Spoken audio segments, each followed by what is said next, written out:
c'est mieux que vous alliez dans un autre endroit plus vaste parce qu'il nous a appelés à son travail. Amen. Et comme j'aimerais aussi vous rappeler que sur le samedi 3 juillet, nous serons dans un parc ici à côté. Je pense que chacun de nous a reçu une invitation. Et dans ce parc, ça sera des moments d'évangélisation. Nous voulons vraiment évangéliser. Ça sera le samedi 3 juillet. Voilà pourquoi ce matin, j'aimerais apporter mon message dans un contexte de l'évangélisation. Amen. Afin que nous puissions nous préparer pendant cette période. Parce qu'il ne suffit pas seulement qu'on aille pour manger les brochettes, ou soit pour jouer le soccer, mais nous allons pour passer un message. Et nous devons avoir connaissance de ce message. Nous devons avoir les bases de ce message. Afin que ceux qui vont venir, non seulement peut-être qu'ils vont jouer au soccer, mais ils vont repartir de leur maison avec une parole du Seigneur. C'est ça notre souhait. L'objectif principal serait de passer un message pour la gloire du Seigneur, afin que les âmes soient sauvées. Et le thème de ce matin, je parlerai plutôt de l'évolution de la parole du Seigneur. L'évolution de la parole de Dieu. L'évolution, pas dans le sens que la parole du Seigneur a évolué depuis la création. Non, parce que la parole du Seigneur reste le même hier, aujourd'hui et éternellement. La même parole que le Seigneur a commencé, que notre Dieu a commencé pour créer le monde, c'est cette même parole que nous avons jusqu'à aujourd'hui. Mais je parlerai plutôt de l'évolution dans le sens du parcours, de l'avancement, du progrès. Parce que cette parole a commencé bien sûr un parcours au début de la création, mais cette parole a avancé, a progressé jusqu'à aujourd'hui. Cette parole nous a atteints. Amen. Et cette parole, nous souhaitons aussi que ça puisse atteindre d'autres personnes. Voilà pourquoi je l'intitule l'évolution de la parole du Seigneur. La parole du Seigneur doit avancer, doit progresser, doit aller dans les lieux où les gens ne parlent pas du Seigneur, là où on n'entend pas le nom de Jésus. Cette parole doit aller. Et dans notre rencontre de samedi, comme ça sera sur la volonté du Seigneur, nous allons apporter cette parole. Nous allons évoluer avec cette parole. Amener les uns les autres, nos amis, nos voisins, à comprendre qu'il y a un Dieu. Amen. Et le texte de base de ce matin, ça sera dans le livre d'Ésaïe, chapitre 55. Si nous pouvons nous mettre debout juste pour lire ces textes. Ésaïe chapitre 55, à partir du verset 7. On descend, je pense, que jusqu'au verset 11. La Bible dit que le méchant abandonne sa voie et l'homme d'iniquité ses pensées, qu'il retourne à l'Éternel qui aura pitié de lui. À notre Dieu qui ne se lasse pas de pardonner, car mes pensées ne sont pas vos pensées, et vos voix ne sont pas mes voix, dit l'Éternel. Autant le ciel sont élevés au-dessus de la terre, autant mes voix sont élevées au-dessus de vos voix, et mes pensées au-dessus de vos pensées. Comme la pluie, la neige descend du ciel, et qui n'y retourne pas sans avoir arrosé, féconder la terre, et fait germer les plantes, sans avoir donné de la sémence aux semeurs, et du pain à ceux qui mangent. Ainsi en est-il ma parole qui sort de la bouche. Elle ne retourne point à moi sans effet, sans avoir exécuté ma volonté et accomplir mes desseins. Amen. Veuillez vous asseoir, merci. Comme je disais ce matin, nous parlons de l'évolution de la parole du Seigneur. La parole du Seigneur doit aller de l'avant, doit atteindre tout ce qui en a besoin. Et pendant ce temps, je remercie des gens, ceux qui font beaucoup d'efforts pour que la parole du Seigneur soit traduite dans différentes langues. Aujourd'hui, si vous allez dans le monde, vous allez voir que la parole du Seigneur est traduite dans nos langues africaines, à Lingala, à Kikongo, à Chiluba, en Swahili. Ce sont des progrès, ce sont des avancements que le Seigneur a fait pour que les hommes soient touchés, qu'ils mettent leur argent, qu'ils mettent les moyens, en fait d'acheminer, de conduire cette parole à la dimension du peuple. Et ce matin, je parlerai des 3 éléments que je vais soutirer dans ce texte. Le premier élément, je parlerai du début de cette parole, puisque cette parole a bien sûr commencé quelque part. Et nous pouvons lire dans Genèse chapitre 2, à partir du verset 16 et 17 pour ceux qui notent, et aussi Genèse chapitre 12 à partir du verset 1 et 2. La Bible dit, dans Genèse, le Seigneur s'adressa. La première parole qui a été sortie de la bouche de notre Dieu, c'était à Adam et Ève. Amen. Ce sont les premières personnes qui ont reçu la parole de Dieu, une parole directe de Dieu. Et comme je disais, c'est dans Genèse, chapitre, pour ceux qui notent, chapitre 2, le verset 16 et 17. Et le Seigneur ne s'est pas arrêté avec Adam et Ève. Le Seigneur a évolué dans sa parole. Il a encore ramené sa parole auprès d'Abraham. Dans Genèse chapitre 12, le verset 1 et 3, Abraham a été contacté par le Seigneur, a écouté la voix du Seigneur. Et la parole du Seigneur ne s'est pas arrêtée seulement au niveau d'Abraham, et descendit encore dans une autre génération plus bas. Le Seigneur a parlé aussi à Isaac, qui était le fils d'Abraham. Il s'est révélé à Isaac, il a parlé directement à Isaac. Si vous lisez Genèse chapitre 26, le verset 5 et le verset 1 et 5. Et cette parole a continué encore. Le Seigneur notre Dieu a parlé encore cette fois-ci à Jacob. C'est toujours cette parole, mais qui évoluait, qui passait d'une personne à l'autre, selon les étapes, selon les années. Le Seigneur a parlé à Jacob dans Genèse chapitre 23, le verset 13 et le verset 15. La Bible dit que en dehors de Jacob, la parole du Seigneur a évolué encore, allé jusqu'à la période de Moïse. Le Seigneur a parlé aussi à Moïse. Si nous lisons la parole du Seigneur dans Exode chapitre 3 et le chapitre 4, vous allez voir que le Seigneur pendant ce moment parlait avec Moïse. De vive voix, et Moïse avait entendu la voix du Seigneur. Le Seigneur ne s'est pas arrêté à ce niveau-là. Il a continué dans sa progression, dans son évolution de sa parole. La Bible dit qu'il a parlé encore au peuple de Dieu, aux Israélites, au mont Sinaï. Malgré que ce n'était pas de voix audible, mais c'était à travers les 10 commandements que Moïse avait ramenés après avoir passé le moment dans la montagne à la recherche du Seigneur. Le Seigneur a parlé au peuple de Dieu. Amen. Il a parlé directement aux Israélites. Et la Bible dit que le Seigneur ne s'est pas arrêté là. Après le peuple de Dieu, le Seigneur commençait à parler maintenant avec des prophètes. Amen. Comme Isaïe qui nous parle maintenant, le Seigneur s'est révélé dans la vie des prophètes d'Isaïe. Il a parlé à ses élus. Il a parlé à Isaïe. La Bible dit que dans l'Ancien Testament, il y avait beaucoup de prophètes. Mais le Seigneur ne s'est pas arrêté seulement dans l'Ancien Testament. Il a encore évolué.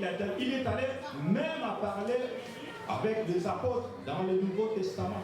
Vous voyez que depuis le début, depuis Adam et Ève, le Seigneur ne cessait pas de continuer avec sa parole. Il a envoyé sa parole de génération en génération. Adam et Ève, Abraham, Isaac, Jacob, Moïse et les nations, la nation d'Israël. Et il ne s'est pas arrêté là, il a parlé aux prophètes, le prophète Isaïe. Il a parlé encore aux apôtres dans le Nouveau Testament. Si nous lisons 1 Thessaloniciens chapitre 2, le verset 13, la Bible dit, c'est pourquoi nous rendons continuellement grâce à Dieu de ce que nous recevons la parole de Dieu, que nous avons fait entendre, nous l'avons reçue, non comme la parole des hommes, mais aussi qu'elle véritablement comme la parole de Dieu qui agit en vous qui croyez. Amen. C'est-à-dire le Seigneur, notre Dieu, à travers les apôtres, nous a parlé de sa part. À travers les apôtres, il nous a enseigné. Et la Bible dit que la parole du Seigneur continue son évolution. En dehors des apôtres, le Seigneur est venu nous parler encore à travers son propre Fils qui était Jésus. Amen. Quand Jésus-Christ est arrivé, il a aussi apporté sa parole. Il a aussi amené la parole de Dieu. Bien sûr que lui-même était Dieu, mais il avait aussi amené la parole du Seigneur. Tout ce qui sortait de sa bouche, c'était la parole qui venait de son Père, mais c'était aussi la parole de Dieu. Amen. Et Jésus-Christ nous a emmené la parole de Dieu. Dans Matthieu chapitre 11, verset 24, la Bible dit, c'est pourquoi je vous dis, au jugement, au jour du jugement, le pays de Sodome sera traité moins rigoureux que toi. Amen. Ça c'est Jésus qui parle. Il parle qui? De la parole du Seigneur. Il nous informe, il dit que le jour du jugement, nous qui sommes chrétiens, nous qui sommes enfants de Dieu, si nous ne nous comportons pas correctement, notre jugement sera plus grand que celui de Sodome et Gomorrhe. Puisque nous tous, nous savons les jugements de Sodome et Gomorrhe. On peut imaginer quel serait le jugement de Sodome et Gomorrhe. Mais imagine-toi si ces jugements seraient pour nous aussi. Amen. Le Seigneur continue. C'est où? Mon père est là.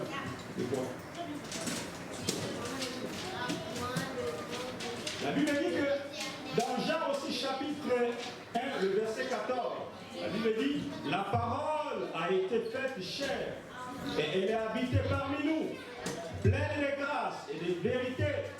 Il nous a complètement, et nous avons complété sa gloire, contemplé sa gloire. Une gloire comme sa gloire du Fils unique de Dieu. Amen.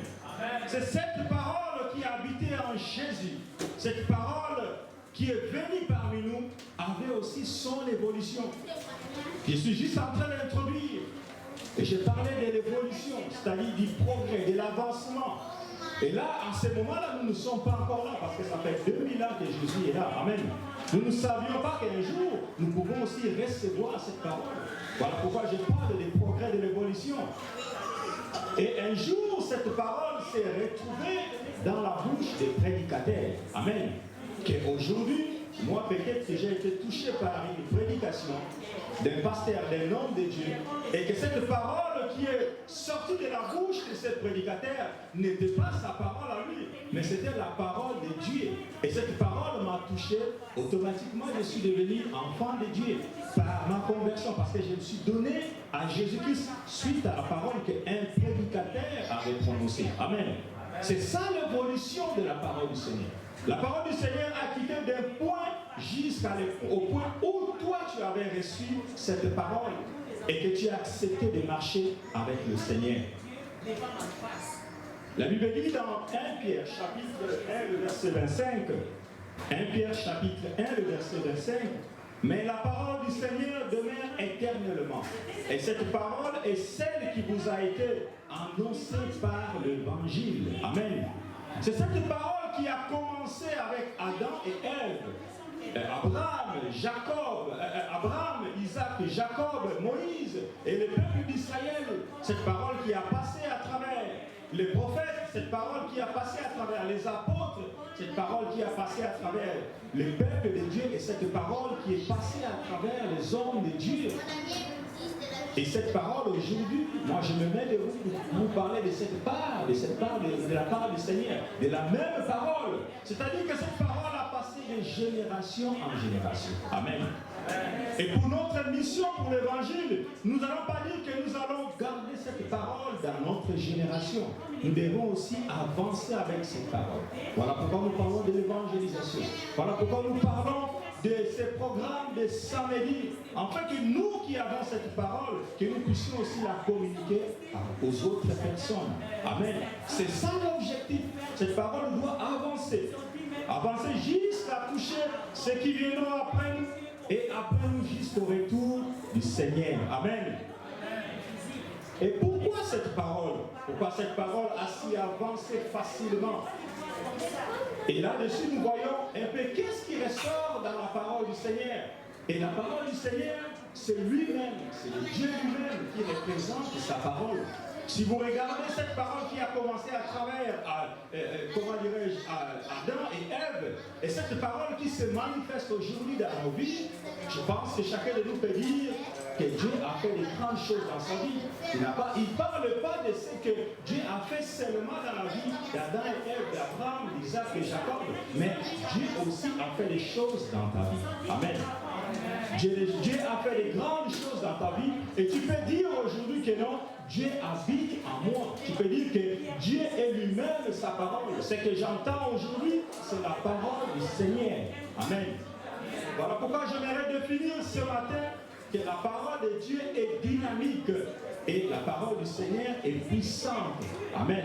Cette parole que nous devons enseigner aux autres, que nous devons parler aux autres, nous devons les accompagner pour leur faire savoir que la parole du Seigneur que nous avons reçue et que nous voulons que vous aussi, vous croyez à celui qui a envoyé cette parole est une parole dynamique. Amen. Dynamique, cela veut dire que cette parole varie, a une variation. Et cette parole est puissante. Dans sa variation, elle est puissante. Amen.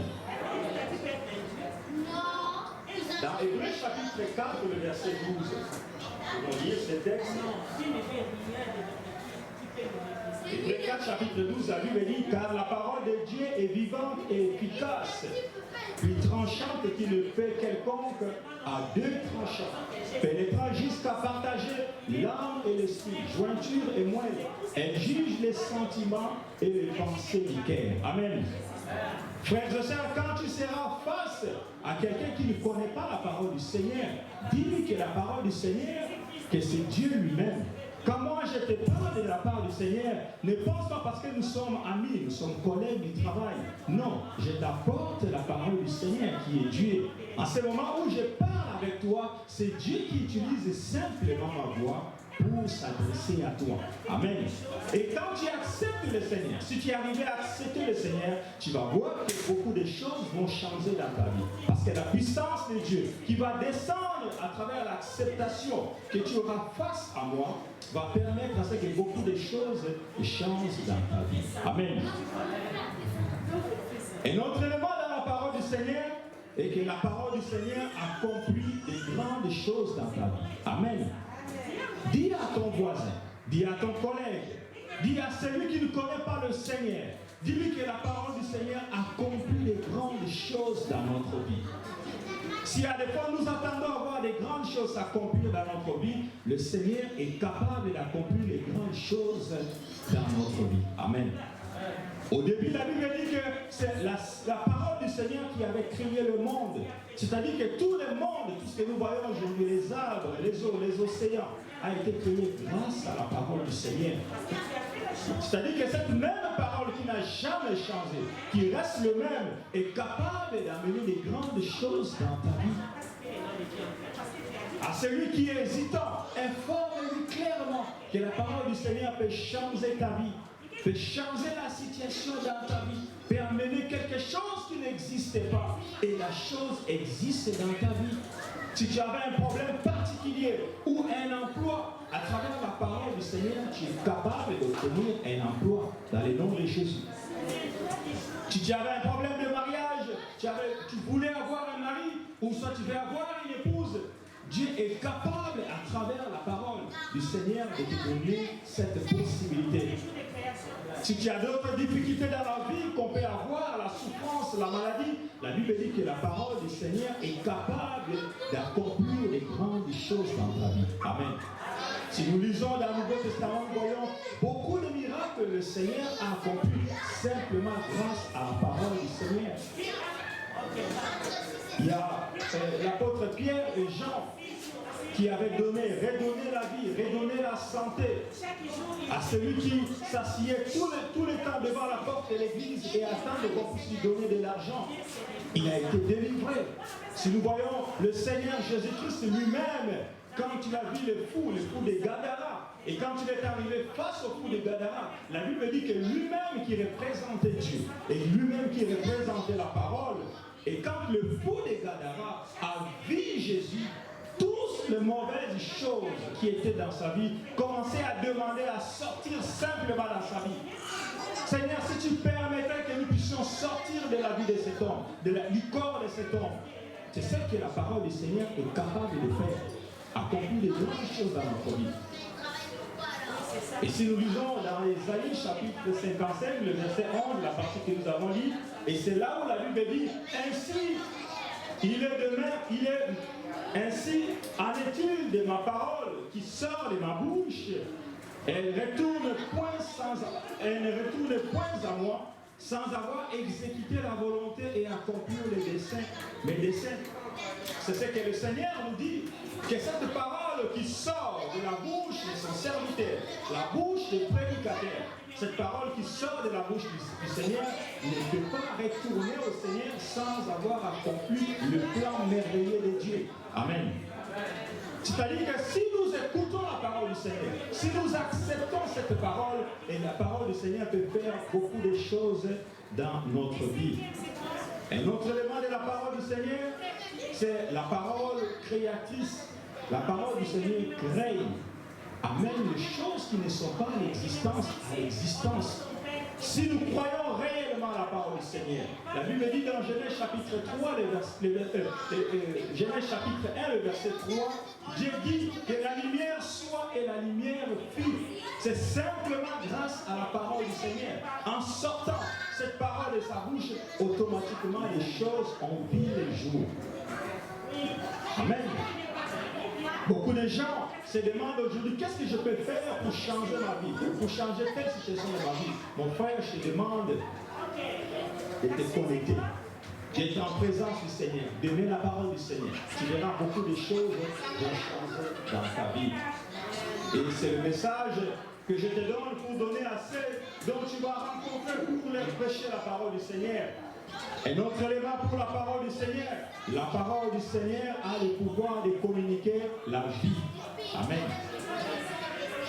Dis à ceux-là qui n'ont pas la vie, parce que la vie est seulement à ceux qui sont en Jésus. Si tu n'as pas Jésus, tu n'as pas la vie.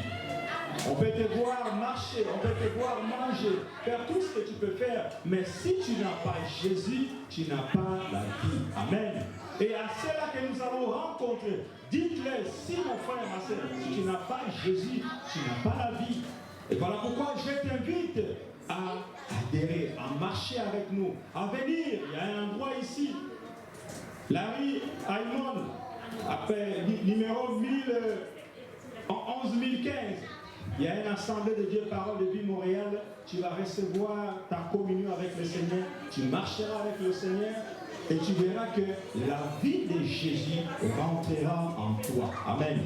Communique-le la parole du Seigneur. Parce que la parole du Seigneur a le pouvoir de donner, a le pouvoir de communiquer la vie. Nous pouvons la lire dans 1 Pierre chapitre 1, le verset 23.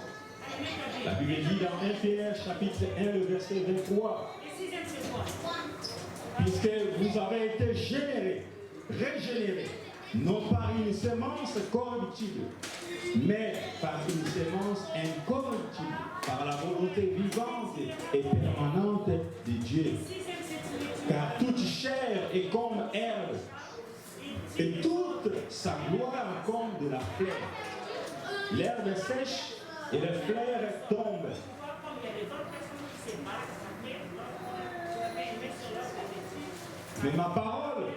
Mais la parole du Seigneur demeure éternellement. Et cette parole est celle qui vous a été annoncée par l'Évangile. Amen.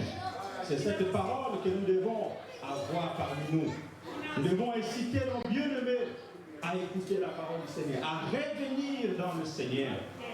Et notre élément dans la parole du Seigneur est que la parole du Seigneur, la parole de Dieu est une source de croissance. Amen. Celui qui veut grandir peut aller de l'avant.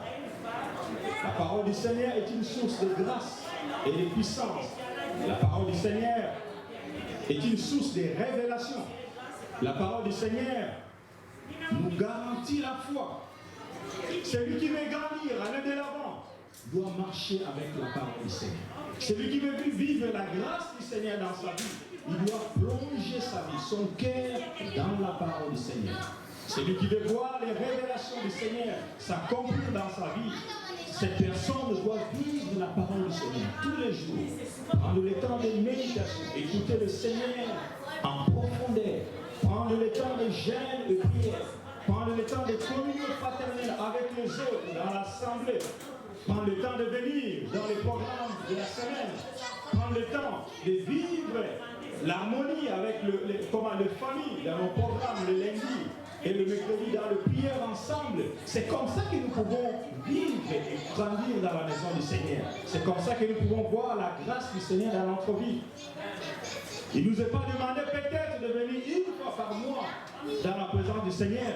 En ce moment, nous allons grandir. Mais nous allons grandir pas comme celui qui vient tous les jours dans la présence du Seigneur. Amen. C'est à nous de faire le choix. Voilà pourquoi nous devons demander à nos frères et sœurs, à nos bien-aimés, à nos amis, à nos collègues.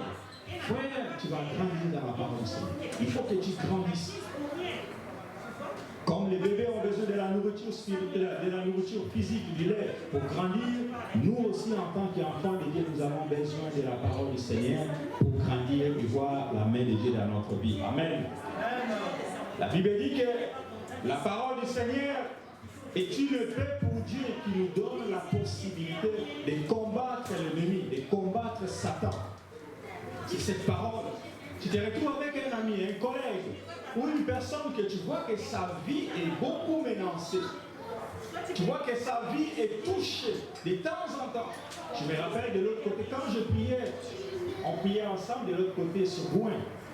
Il y avait un frère haïtien. Et sa femme vivait des moments difficiles. Parce que le frère travaillait la nuit et la sœur, la nuit quand elle dormait, elle voyait toujours quelqu'un d'autre venir dans sa chambre. Un esprit. Elle nous avait appelé, je pense, 2 ou 3 personnes pour aller prier chez elle.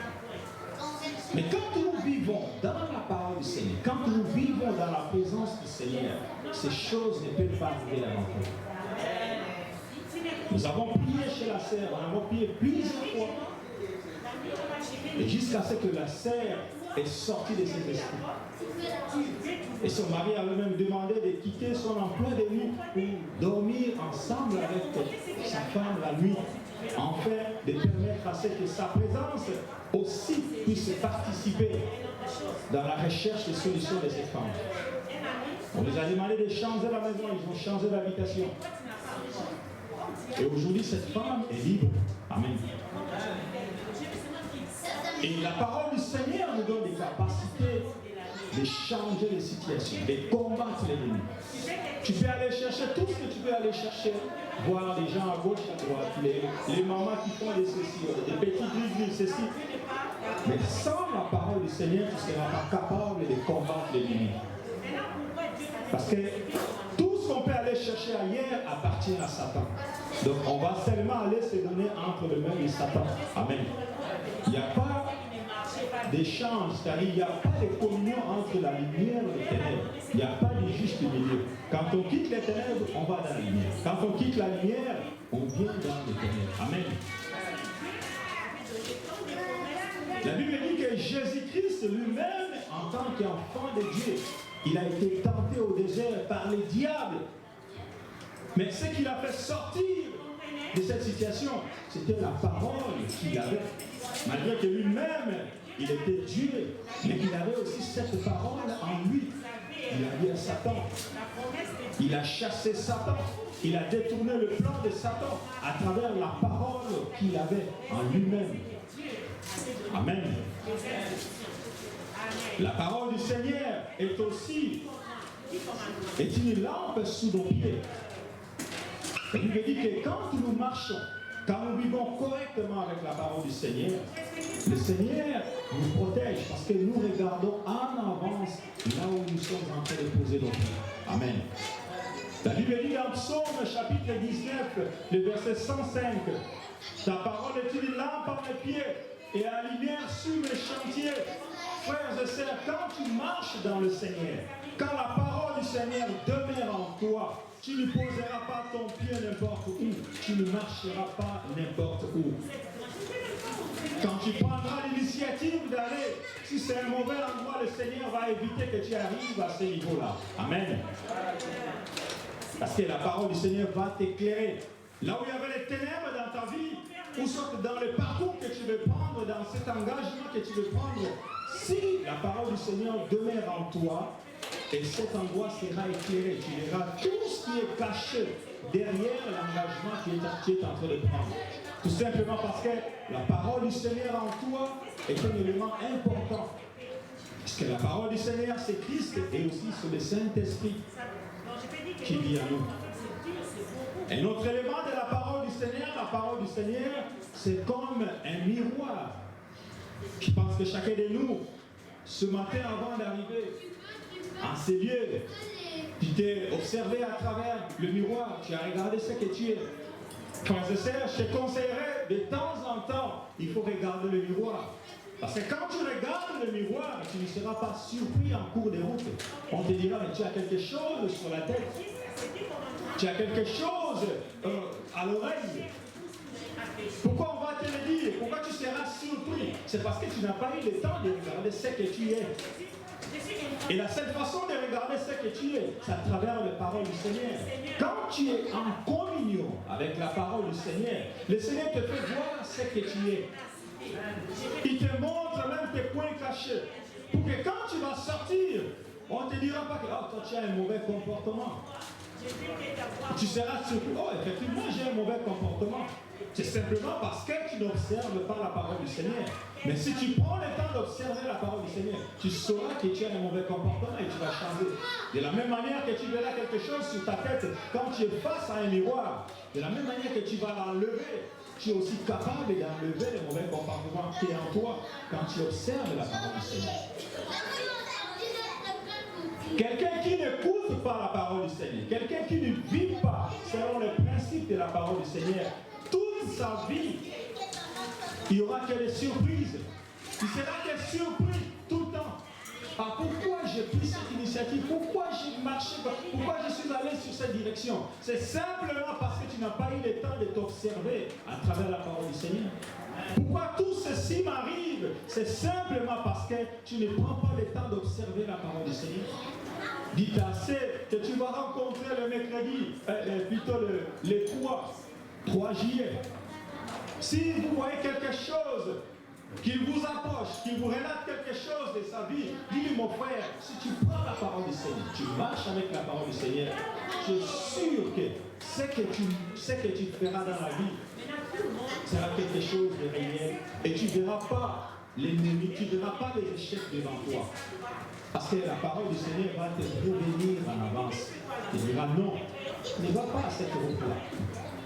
Regarde comment ton visage est. Essaie de regarder, essaie d'arranger ceci.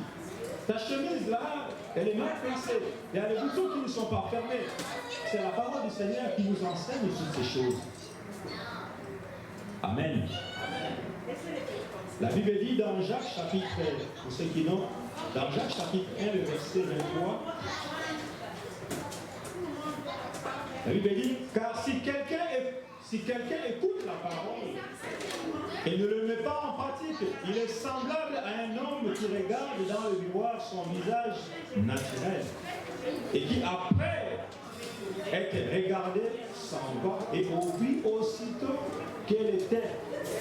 Et dans Jean chapitre 12, le verset 48, la Bible dit, celui qui me rejette et qui ne me reçoit, qui ne reçoit pas ma parole, a son jugement. La parole que j'ai annoncée, c'est elle qui le jugera au dernier jour.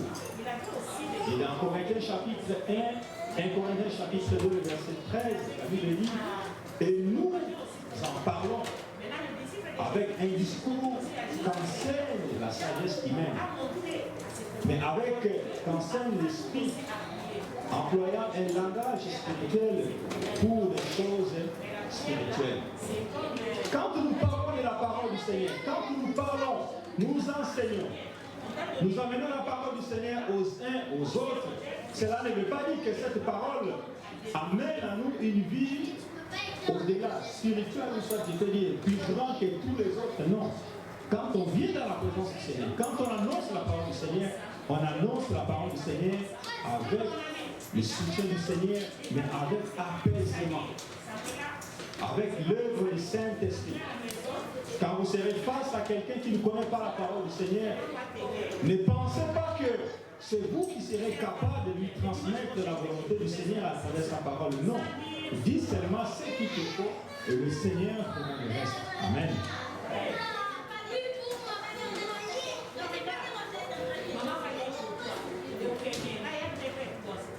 Et nous allons descendre pour bientôt conclure ces textes ce matin. Nous parlons ce matin de l'évolution de la parole du Seigneur. Nous avons commencé au début, depuis Adam et Ève.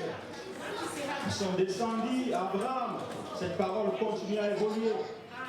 On a quitté Abraham, nous sommes descendus à Isaac. Nous avons quitté Isaac, nous sommes descendus à l'époque de Jacob. Nous avons quitté l'époque de Jacob, nous sommes descendus à l'époque de Moïse. Nous avons quitté l'époque de Moïse, nous sommes descendus au peuple de Dieu, au peuple d'Israël. Quand ils sont sortis de l'Égypte, quand ils ont commencé à se détourner de la face du Seigneur, le Seigneur les a écrits à travers les 10 commandements que nous connaissons aujourd'hui. Le peuple de Dieu a écouté ces messages. Il y a certains qui ont changé leur visage, qui ont changé leur parcours. Et cette parole ne s'est pas arrêtée à cette époque-là. La parole du Seigneur est descendue à travers la vie des prophètes. Je donne un exemple du prophète Ésaïe. Et cette parole a continué à travers les apôtres dans le Nouveau Testament. Cette parole est descendue jusqu'à toucher aujourd'hui les hommes de Dieu. C'est nos pères en esprit, ceux qui nous ont conduits, ceux qui nous ont enseignés. Chacun de nous a été quelque part, il avait entendu la parole du Seigneur. Et nous, aujourd'hui, nous avons cette parole que nous n'allons pas garder à nous, nous allons la communiquer à d'autres personnes, aux générations. Commençons par nos enfants nous-mêmes, dans nos maisons. Nous devons enseigner la parole du Seigneur à nos enfants. Le faire comprendre que nous avons reçu quelque chose de la part du Seigneur et cela nous a donné la victoire. Nous aimerions aussi que vous, la génération qui suit, comme ça se passe en arrière là-bas, les enfants seront aussi instruits, ils sont instruits par la parole du Seigneur. Et eux aussi à leur tour, ils vont aussi les enseigner à leurs enfants. Et cette parole doit évoluer jusqu'au retour du Seigneur. Et dans ce texte d'Ésaïe que nous avons lu, Ésaïe 55, le verset 10, la Bible dit « Comme la pluie et la neige descendent du ciel et n'y retournent sans avoir arrosé. » Frère dans le Seigneur, quand la parole du Seigneur arrive, ça nous arrose. Amen. Ça nous amène une pluie de bénédiction. Vous savez, la pluie, quand ça descend dans nos vies, dans nos maisons, sur la ville, il y a certains qui peuvent se dire, oh non, quand la pluie arrive, moi qui habite dans un côté qui est dangereux, un milieu où il y a comment dire, des érosions comme dans nos pays, tu es mal à l'aise parce que ta maison se situe dans un endroit qui est mélangé à la présence de la pluie. Mais celui qui a sa plantation, celui qui a pris le temps de sa plantation, qui n'attendait que la pluie, quand la pluie descend, quand le Seigneur arrose le sol, il est dans la joie. Voilà pourquoi j'aimerais que toi tu sois du côté de la joie, que tu sois celui qui prépare ton cœur à recevoir la parole du Seigneur, mais pas celui qui attend quand la parole du Seigneur arrive que je sois surpris. Parce que quand je suis surpris, je perds tout. Mon frère, ma soeur dans le Seigneur, j'aimerais que tu prépares ton cœur à recevoir la parole du Seigneur. Voilà pourquoi les textes souvent nous disent, c'est bien, on est dans la joie quand nous allons dans la maison du Seigneur. Parce que dans la maison du Seigneur, nous sommes arrosés. Mais celui qui vit dans de mauvaises situations, dans la mauvaise vie, quand la parole du Seigneur arrive, ça fait la destruction dans sa vie. Amen. La parole de Dieu n'y retourne sans avoir arrosé et féconder la terre. Féconder la terre. Nous savons nous tous comment est-ce que nous sommes nés physiquement. C'est à travers la fécondation.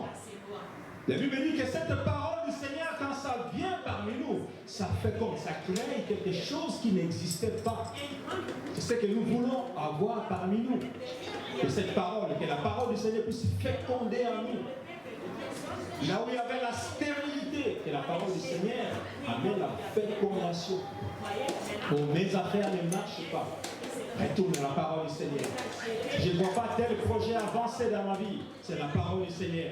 Je vois des blocages dans ma vie. Tu veux décoller. La fécondation, c'est le décollage. C'est le début de toutes choses.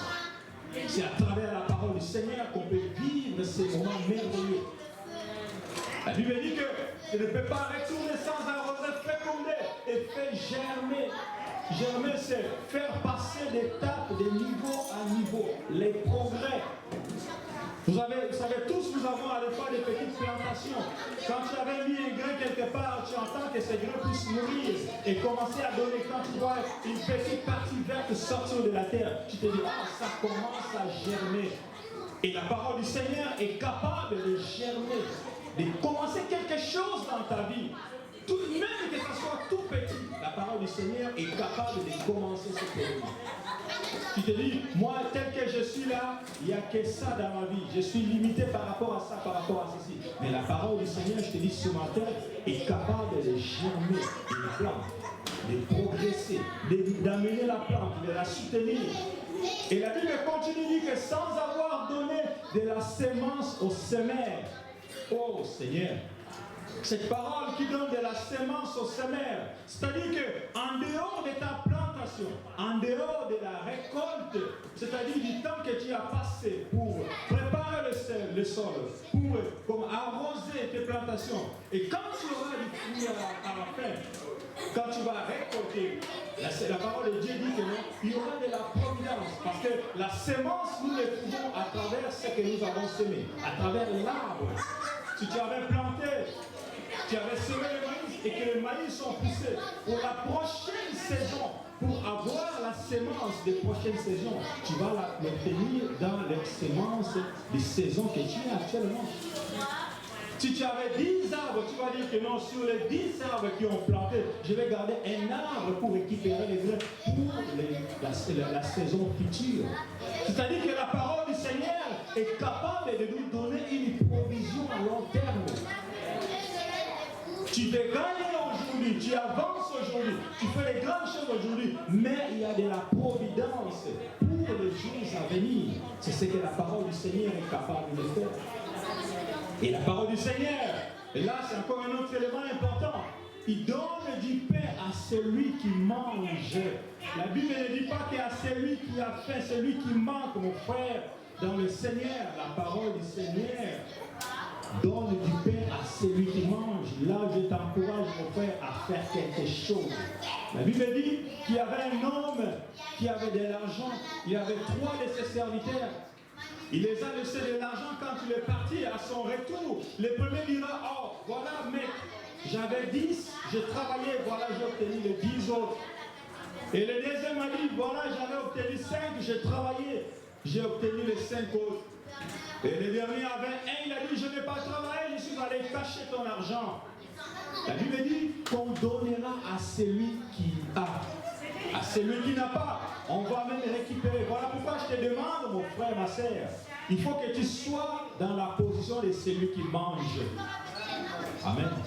Pour être dans la position de celui qui mange. Quand tu es dans la position de celui qui mange, le Seigneur viendra rajouter de la nourriture à ce que tu es en train de manger. C'est-à-dire que si tu as quelque chose dans ta vie, le Seigneur viendra rajouter au-dessus. Mais si tu n'as rien, le Seigneur ne rajoutera rien. On va te le prendre même ce que tu as. C'est ce que la parole du Seigneur nous demande. Il donnera du pain à celui qui mange. Voilà pourquoi, pour conclure, frères et sœurs, j'aimerais te dire que nous devons avoir soif de cette parole. Soif de la parole du Seigneur. Nous devons rechercher à comprendre la parole du Seigneur parmi nous, dans notre vie. Nous devons louer cette parole, parce que c'est une parole qui est merveilleuse. Nous devons louer cette parole. Nous devons aimer la parole du Seigneur. Nous devons faire que cette parole soit notre joie et notre délice. Nous devons accepter les instructions que donne la parole du Seigneur. Nous devons garder dans nos cœurs cette parole, les garder absolument et lui faire confiance parmi nous. La placer dans notre espérance. La parole du Seigneur, nous devons la placer dans notre espérance. Et se conformer à cette parole. Être capable de proclamer la parole du Seigneur en tout temps. Partout où nous serons. Ça, c'est notre mission. Frères et sœurs, je te demande pas de garder cette parole que tu as reçue de la parole du Seigneur, de la part du Seigneur, mais de la proclamer, de la mener d'un endroit à l'autre, dans ta famille, auprès de tes amis, tes collègues du travail, tes relations.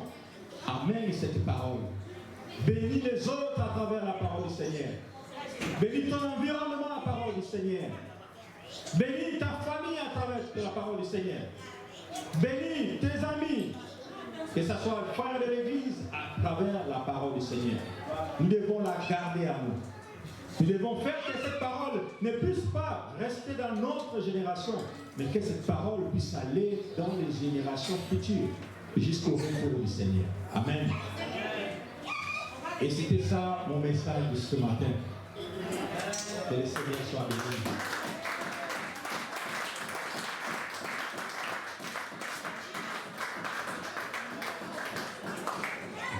Nous allons prier, mais le temps est parti. Papa peut reprendre.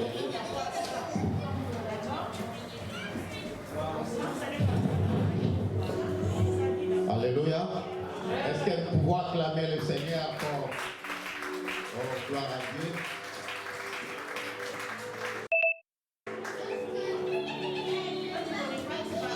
Merci à Dieu, merci.